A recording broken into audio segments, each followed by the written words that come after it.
La conexión en serie se realiza del siguiente modo.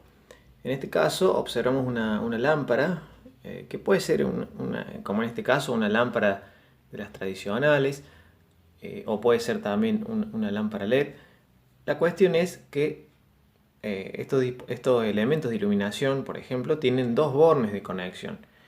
Acá en donde hemos colocado el número 1 y el número 2 son los bordes de contacto o bornes de conexión de la energía para que este elemento, en este caso esta lámpara, ilumine. La conexión en serie, como dice el título, es realizar con dos o más elementos este tipo de conexión. Conectando en serie, una detrás de otra, este tipo de forma a dos lámparas, o pueden ser más, pueden ser dos, tres, siempre más de dos o más.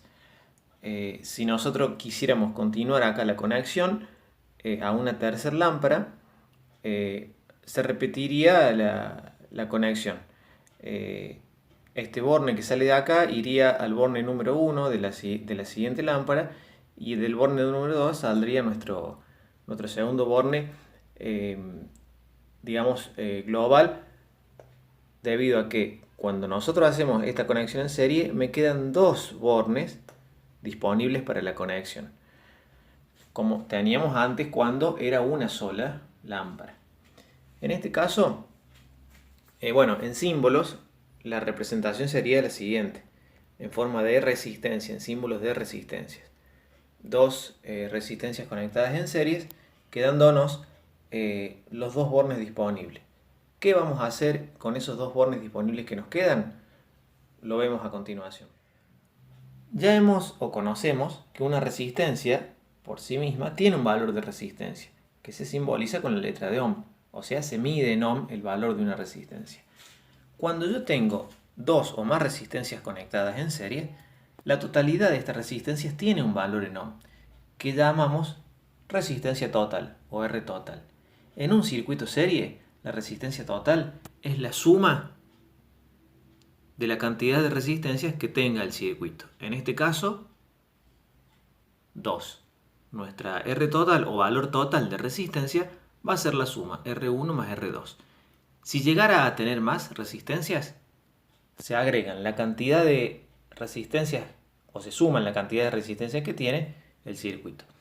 Esta escritura, representar Rn, significa que tengo que sumar Rn, la cantidad total de resistencia que tuviera. N puede ser cualquier número. Si tengo 6 resistencias serían 6. Si fueran 8, 8, 10, 10 y así. Un circuito serie ya sería lo que hemos dibujado acá.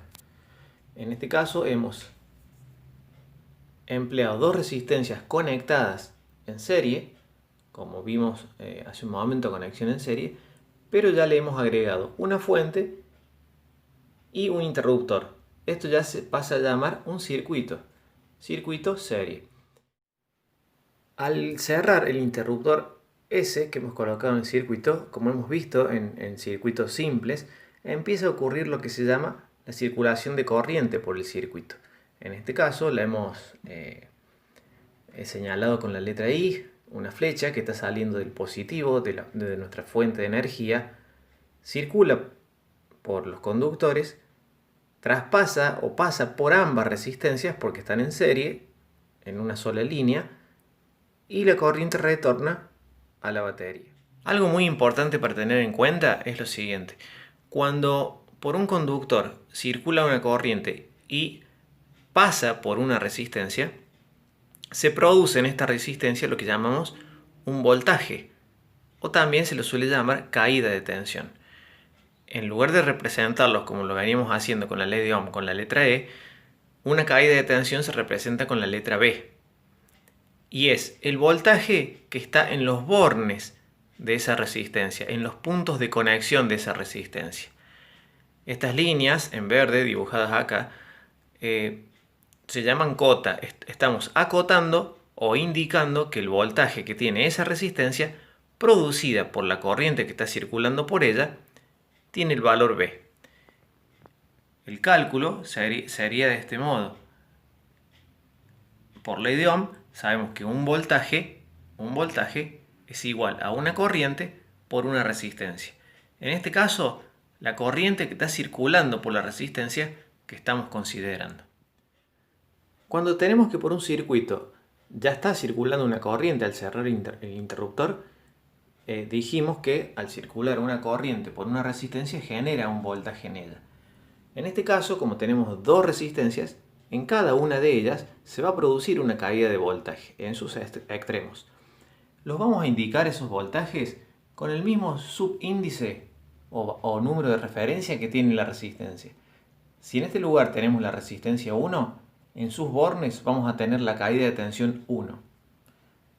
En este lugar tenemos la resistencia 2, en sus bornes vamos a tener la caída de tensión 2, B2. ¿Cómo calculamos B1 y B2? Como hemos visto hace un momento. Por ley de Ohm vamos a indicar la caída de tensión 1, B1, igual a la corriente que está pasando por la resistencia 1 multiplicada por la resistencia 1. La caída de tensión en la resistencia 2, la caída de tensión en la resistencia 2 va a ser igual a la corriente que está pasando por la resistencia 2 multiplicada por la resistencia número 2. Una forma que tenemos de conocer si hemos resuelto bien nuestro ejercicio, hemos calculado bien las caídas de tensiones totales que tiene un circuito, es sumar las caídas de tensiones. En este caso, si yo sumo un voltaje más otro voltaje, el resultado va a ser un voltaje más grande.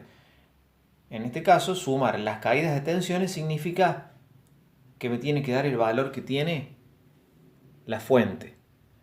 Con esto queremos decir que el voltaje total que tiene la fuente se reparte en R1 y en R2.